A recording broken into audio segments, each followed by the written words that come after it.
دا هغه 40 کاله تېر شو کله چې جمهوریت د داود خان راغی هغه په تقابل کې مواجه شو د غرب او د روسیې ترمنځ شوروي ترمنځ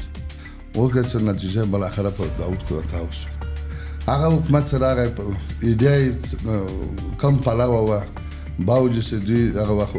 چارواکو د حکومتونو ادعا کړه چې موږ په دې مسایلو کې نه یاستو ولې ښکېل شو بالاخره افغانستان د شوروي اتحاد قطعات راغلل چې د امریکایانو مخه دلته ونیسي ولې برعکس دلته جګړې وسوې او افغانستان خلک دې کې ډېر ضررمند شو بیا کله چې مجاهدین پس له جهاده کامیاب شو وملیده چې داخلي جګړو کې همدغه مغرضې کړۍ هغه کسان چې خرڅ شوي وو یا د پردیو ته یې کار کوو د افغانستان په کې د دوی په نفع باندې هغه وطن تباهۍ ته ووته بالاخره افغانستان کې یو نهضت را پیدا شو په نامه د تحریک د طالبانو چې مبارزه یې وکړه تقریبا 10 کالو زیات د اشغال د امریکا په دې وخت کې راغی دا هم ناکام شو زموږ وطن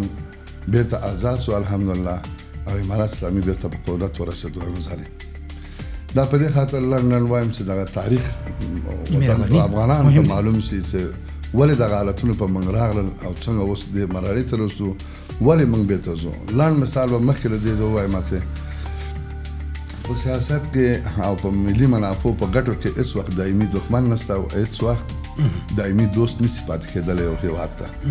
هغه اساسي دښمن به دی ستا داسې ورځ دوست شي چې تا پکې ګټې دي ستا ملي ګټې پکې حفظېږي او هغه